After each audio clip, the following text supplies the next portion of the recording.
బాపట్ల జిల్లా అక్కడ ఎవరెవరు పోటీ చేయబోతున్నారు లోక్సభకి, అలాగే అసెంబ్లీకి తెలుగుదేశం పార్టీ తరపు నుంచి వైఎస్ఆర్ కాంగ్రెస్ పార్టీ నుంచి ఎవరు పోటీ చేసేటువంటి అవకాశం ఉంది, ప్రస్తుతం ఉన్నటువంటి సినారియో ఏంటి అనే దాని మీద మనం విశ్లేషణ తీసుకునేటువంటి ప్రయత్నం అయితే చేద్దాము. ఆంధ్రప్రదేశ్లో ప్రతి లోక్సభ స్థానాన్ని ఒక జిల్లాగా మార్చేశాడు జగన్మోహన్ రెడ్డి. అందుకే ఇప్పుడు బాపట్ల జిల్లా కొత్తగా ఏర్పడినటువంటి జిల్లా, బాపట్ల లోక్సభ స్థానం కూడా, బాపట్ల లోక్సభ స్థానం ఎస్సీ, అక్కడ నందిగం సురేష్ ప్రస్తుతం sitting MP YSR Congress party. రాబోయేటువంటి రోజుల్లో మళ్ళా ఆయనకే అక్కడి నుంచి పోటీ చేసేటువంటి అవకాశం జగన్మోహన్ రెడ్డి ఇచ్చేటువంటి అవకాశం ఉంది. ఇక తెలుగుదేశం పార్టీ నుంచి ఉండవల్లి శ్రీదేవి ఇటీవల కాలంలోనే వైఎస్ఆర్ కాంగ్రెస్ పార్టీ నుంచి ఆమె తెలుగుదేశం పార్టీలో చేరడం జరిగింది. తాడికొండ ఎమ్మెల్యే ఆమె, వైఎస్ఆర్ కాంగ్రెస్ పార్టీ, ఆమె ప్రస్తుతం తెలుగుదేశం పార్టీలో ఉన్నారు. సో బాపట్ల నుంచి ఆమె లోక్సభ స్థానానికి పోటీ చేసిన అవకాశం ఉంది అనేటువంటి ఒక చర్చ అయితే తెలుగుదేశం పార్టీలో జరుగుతూ ఉంది. ప్రస్తుతానికైతే వైఎస్ఆర్ కాంగ్రెస్ పార్టీ లోక్సభ స్థానం నుంచి వైఎస్ఆర్ కాంగ్రెస్ పార్టీకి సంబంధించి నందిగం సురేష్, తెలుగుదేశం పార్టీ నుంచి ఉండవల్లి శ్రీదేవి పోటీ చేసే అవకాశం ఉంది. ఇక బాపట్ల లోక్సభ పరిధిలో ఉండేటువంటి అసెంబ్లీ స్థానాలు కనుక తీసుకుంటే ఇక్కడ బాపట్ల జిల్లా అలాగే లోక్సభ స్థానం కూడా, ఇక్కడ అభ్యర్థులు కనుక తీసుకుంటే అసెంబ్లీల వారీగా తీసుకుంటే వేమూరు, రేపల్లె, బాపట్ల, పర్చూరు, అద్దంకి, చీరాల, సొంతనదులపాడు, ఇవి అసెంబ్లీ స్థానాలు. ఈ అసెంబ్లీ స్థానాల్లో ఎవరు పోటీ చేసే అవకాశం ఉంది? సో వైఎస్ఆర్ కాంగ్రెస్ పార్టీ ఇప్పటికే 4 జాబితాలను వెల్లడించింది, ఇంకా మరొక జాబితా కూడా సిద్ధమవుతుంది. తెలుగుదేశం పార్టీ మాత్రం సిట్టింగ్లకి అందరికీ టికెట్లు ఇవ్వబోతోంది. ఆల్రెడీ ఇప్పటికే చంద్రబాబు నాయుడు చెప్పారు. మరికొంతమంది ఇన్ఛార్జీలు కూడా టికెట్లకు సంబంధించి అనౌన్స్మెంట్ కూడా చేశారు చంద్రబాబు నాయుడు. ఇలాంటి పరిస్థితుల్లో బాపట్ల లోక్సభ పరిధిలో ఉండేటువంటి అసెంబ్లీ నియోజకవర్గంలో ఎవరెవరు పోటీ చేస్తున్న అవకాశం ఉంది? Vemuru SC constituency, Vemuru assembly స్థానం, అక్కడ వరికోటి అశోక్ బాబుని ఈసారి వైఎస్ఆర్ కాంగ్రెస్ పార్టీ బరిలోకి నిలుపుపోతుంది. అక్కడ మేరుగు నాగార్జున ఉన్నారు సిట్టింగ్ ఎమ్మెల్యే. సో ఈ మేరుగు నాగార్జున ఉన్నారు. సో ఈ మేరుగు నాగార్జునని ఇప్పుడు ఇక్కడ నుంచి వేమూరు నుంచి సంతనూతలపాడుకి తీసుకొచ్చారు. సో సంతనూతలపాడుకి మేరుగు నాగార్జున తీసుకొచ్చారు కాబట్టి అక్కడ వరికోటి అశోక్ బాబుకి వైఎస్ఆర్ కాంగ్రెస్ పార్టీ అవకాశం ఇచ్చింది, ఆయన్ని ఇన్ఛార్జిగా నియమించింది. తెలుగుదేశం పార్టీ నుంచి మాజీ మంత్రి నక్కా ఆనంద్ బాబు, ఆయన ఫిక్స్ తెలుగుదేశం పార్టీ నుంచి వేమూరు నుంచి పోటీ చేయబోతున్నారు ఈసారి కూడా. ఇక రేపల్లె నుంచి మనం తీసుకుంటే ఈపురి గణేష్ వైఎస్ఆర్ కాంగ్రెస్ పార్టీ నుంచి ఈసారి ఇక్కడ సమన్వయకర్తగా నియమించారు కాబట్టి ఆయన అభ్యర్థి అయ్యేటువంటి అవకాశం ఉంది. అయితే ప్రస్తుతం మోపిదేవి వెంకటరమణ, రేపల్లె అనగానే గుర్తొచ్చేది మోపిదేవి వెంకటరమణ పేరు, మాజీ మంత్రి, అలాగే ప్రస్తుతం రాజ్యసభ సభ్యుడిగా ఉన్న వైఎస్ఆర్ కాంగ్రెస్ పార్టీ, జగన్మోహన్ రెడ్డి తోటి జైలుకి వెళ్ళినటువంటి లీడర్ కూడా. ఆయనకి రాజ్యసభ ఇచ్చారు, ఆయన రాజ్యసభ గడువు కూడా ముగిపోతుంది. అయితే రేపల్లె నుంచి ఆయన్ని పోటీ చేయించే అవకాశం ఉందా అని అంటే తాజాగా వెల్లడించినటువంటి ఈపురి గణేష్ పేరుని కనుక చూస్తే మోపిదేవి వెంకటరమణ ఈసారి అసెంబ్లీ ఎన్నికల సీన్లో ఉండేటువంటి అవకాశం లేదని తెలుస్తుంది. అందుకే ఈసారి ఈపురి గణేష్కి అవకాశం ఇచ్చేటువంటి అవకాశం, ఒకవేళ చివరి నిమిషంలో అవసరం అయితే అప్పుడు మోపిదేవిని రంగంలోకి దింపే అవకాశం ఉంది, మోపిదేవి వెంకటరమణని. ఇప్పటికైతే ఈపురి గణేష్ రేపల్లె నుంచి, తెలుగుదేశం పార్టీ నుంచి అనగానే సత్యప్రసాద్ పక్కా, ఇక సెకండ్ ఆప్షన్ కూడా లేదు. తెలుగుదేశం పార్టీ నుంచి అనగానే సత్యప్రసాద్ రేపల్లె నుంచి ఆయన పోటీలో దిగబోతున్నారు. ఇక బాపట్ల అసెంబ్లీ నియోజకవర్గం నుంచి కోన రఘుపతి డిప్యూటీ స్పీకర్, ఈసారి ఆయన పోటీ చేసే అవకాశం ఉంది. తెలుగుదేశం పార్టీ నుంచి వేగేసిన నరేంద్ర వర్మ, ఆయన పేరు కన్ఫర్మ్ అయిపోయింది, ఆయన పోటీ చేసే అవకాశం ఉంది. బాపట్ల అసెంబ్లీ నుంచి కోన రఘుపతి వైఎస్ఆర్ కాంగ్రెస్ పార్టీ నుంచి పోటీ చేసేటువంటి అవకాశం అయితే ఉంది. ఇప్పటికైతే ఆయనకి తాడేపల్లి క్యాంప్ ఆఫీస్ నుంచి ఫోన్ అయితే రాలేదు కాబట్టి కోన రఘుపతి వైఎస్ఆర్ కాంగ్రెస్ పార్టీ నుంచి బాపట్ల నుంచి పోటీ చేసేటువంటి అవకాశం ఉంది.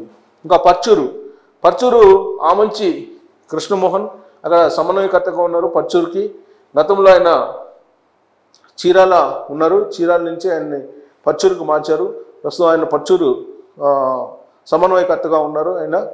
సో ఈసారి ఆయన పర్చూరు నుంచి పోటీ చేసే అవకాశం ఉందని చెప్పి కూడా తెలుస్తుంది. సో పర్చూరు ఆయన ఒక రకంగా రోసయ్య శిష్యునిగా, అలాగే దగ్గుబాటి వెంకటేశ్వరరావు అనుచరునిగా పర్చూరు నుంచి ఆయనకి కొంత అవకాశం ఉందని చెప్పి వైఎస్ఆర్ కాంగ్రెస్ పార్టీ అంచనా వేస్తుంది. అందుకే ఆయన పర్చూరుకి ఫిక్స్ చేశారు. ఇక ఏలూరి సాంబశివరావు, ఈయన రెండోసారి ఎమ్మెల్యే అయ్యారు పర్చూరు నుంచి. మూడోసారి హ్యాట్రిక్ కొట్టడానికి ఆయన సిద్ధమవుతున్నారు తెలుగుదేశం పార్టీ నుంచి. ఈసారి కూడా ఆయనే పోటీ చేయడానికి సిద్ధమవుతూ ఉన్నారు. అద్దంకి నుంచి పనెం హనుమిరెడ్డిని ఇటీవల కాలంలోనే నియమించడం జరిగింది. అద్దంకిలో గొట్టిపాటి రవికుమార్ని ఢీకొట్టేటువంటి క్యాండిడేట్ ఎవరు అనే దాని మీద రకరకాల సర్వేలు చేయించుకున్నటువంటి వైఎస్ఆర్ కాంగ్రెస్ పార్టీ చివరకు హనుమిరెడ్డికి అక్కడ అవకాశం ఇచ్చింది. వాస్తవంగా అద్దంకి నియోజకవర్గం ఎప్పుడు కూడా గొట్టిపాటి కరణం మధ్య వార్ ఉండేది అక్కడ. కానీ ఈసారి రెడ్డి సామాజిక వర్గాన్ని వ్యూహాత్మకంగా వైఎస్ఆర్ కాంగ్రెస్ పార్టీ రంగంలోకి దింపింది. బట్ హనుమిరెడ్డి మినహా అక్కడ ఆప్షన్ లేదు వైఎస్ఆర్ కాంగ్రెస్ పార్టీకి. అందుకే హనుమిరెడ్డిని అద్దంకి అసెంబ్లీ స్థానం నుంచి సమన్వయకర్తగా అనౌన్స్ చేసింది. అక్కడి నుంచి గొట్టిపాటి రవికుమార్ తెలుగుదేశం పార్టీ నుంచి రంగంలోకి దిగబోతున్నారు. ఆయన ఇప్పటికే దూకుడుగా ప్రచారం కూడా చేస్తూ ఉన్నారు తెలుగుదేశం పార్టీ నుంచి.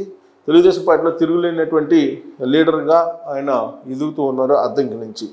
ఇంకా చీరాల కరణం బలరాం కుమారుడు ఆయన సమన్వయకర్తగా ఉన్నారు. ఆయన వైఎస్ఆర్ కాంగ్రెస్ పార్టీ ఇటీవల కాలంలోనే అనౌన్స్ చేసింది. కానీ ఆయన అనారోగ్య కారణాల దృష్ట్యా పబ్లిక్లోకి వెళ్ళలేకపోతున్నటువంటి పరిస్థితుల్లో చివరి నిమిషంలో ఆయన పేరుని మార్చేటువంటి అవకాశం ఉందని చెప్పి వైఎస్ఆర్ కాంగ్రెస్ పార్టీ వర్గాల్లో తాజాగా జరుగుతున్నటువంటి చర్చ. ఇక తెలుగుదేశం పార్టీ నుంచి ఆమంచి స్వాములు ఇటీవల కాలంలో జనసేన పార్టీలో జాయిన్ అయ్యాడు. సో జనసేనకి చీరాల నుంచి అవకాశం వస్తుందా అనేటువంటి ఒక చర్చ జరుగుతుంది. కానీ తెలుగుదేశం పార్టీ సీట్ ఇది చీరాల. అందుకే బహుశా ఆమంచి స్వాములకి కాకుండా జనసేనకి కాకుండా అక్కడి నుంచి యాదవ సామాజిక వర్గానికి సంబంధించినటువంటి ఒకరిని ఎంపిక చేసేటువంటి అవకాశం ఉంది తెలుగుదేశం.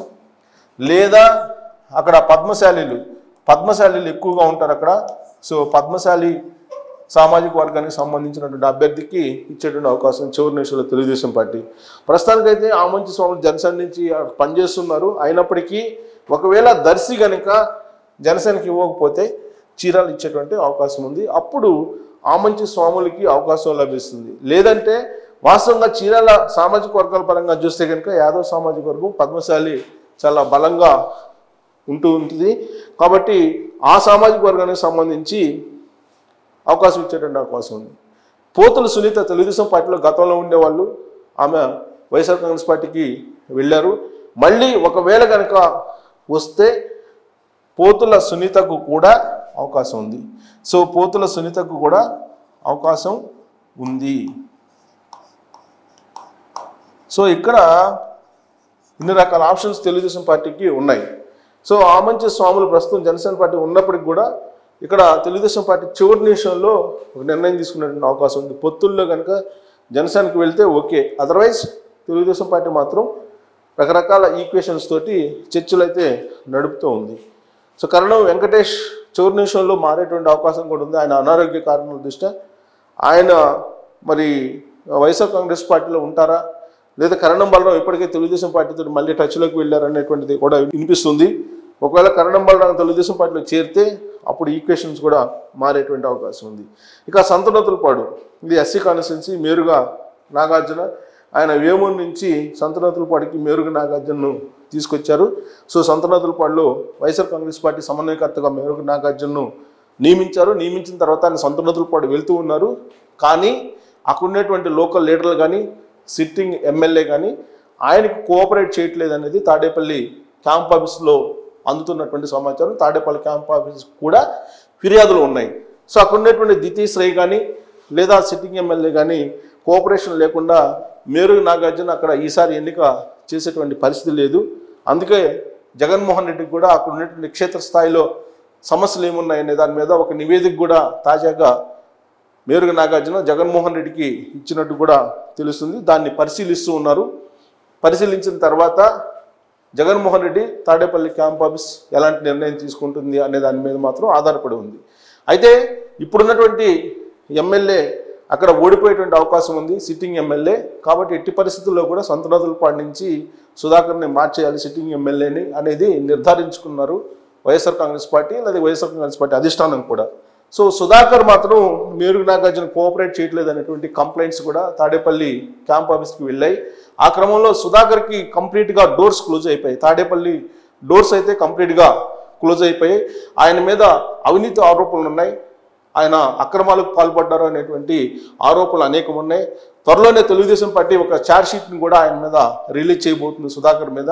అందుకే వైఎస్ఆర్ కాంగ్రెస్ పార్టీ ఆయన్ని పక్కన పెట్టేసింది. ఓడిపోయేటువంటి అభ్యర్థిగా ఆయన గుర్తించింది వైఎస్ఆర్ కాంగ్రెస్ పార్టీ. ఆయన స్థానంలో మేరుగు నాగార్జున్ని సంతనోతులపాటికి నియమించడం జరిగింది. కానీ నాయకత్వాన్ని కలుపుకోలేని పరిస్థితుల్లో నాగార్జున ఉన్నారు. క్యాడర్ కూడా కలిసి రావట్లేదు ఆయనకి. దీంతో అక్కడ పరిస్థితి మరొకసారి మార్చేటువంటి అవకాశం ఉంది. మరోసారి పునరాలోచనలో వైఎస్ఆర్ కాంగ్రెస్ పార్టీ పడేటువంటి ఆలోచన కూడా ఉంది. ఇక విజయ్ కుమార్ తెలుగుదేశం పార్టీ నుంచి ఖచ్చితంగా ఆయనే బరిలోకి దిగేటువంటి అవకాశం ఉంది సంతనోతులపాడులో. కాబట్టి ఈ సంతనోతులపాడు వైఎస్ఆర్ కాంగ్రెస్ పార్టీ ఈసారి ఖచ్చితంగా అక్కడ ఓడిపోయేటువంటి అవకాశం ఉంది అనేది కూడా తాజా సర్వేలు సారాంశం కూడా అదే ఉంది. ఇప్పటికే రకరకాల రూపాల్లో జగన్మోహన్ రెడ్డి సర్వేలు చేయించుకుంటున్నారు. ఒక పక్క ఐప్యాక్ ద్వారా, ఇంకో పక్క నిఘా వర్గాల ద్వారా, మరొక పక్క తాడేపల్లి క్యాంప్ ఆఫీసులో ఉండేటువంటి చెవిరెడ్డి భాస్కర్ రెడ్డి టీం తోటి కూడా సర్వేలు చేయించుకుంటున్నారు. ఇన్ని సర్వేలు చేయించుకుంటున్నప్పటికి కూడా సంతనోతులపాడులో వైఎస్ఆర్ కాంగ్రెస్ పార్టీ గెలిచేటువంటి అవకాశం లేదు.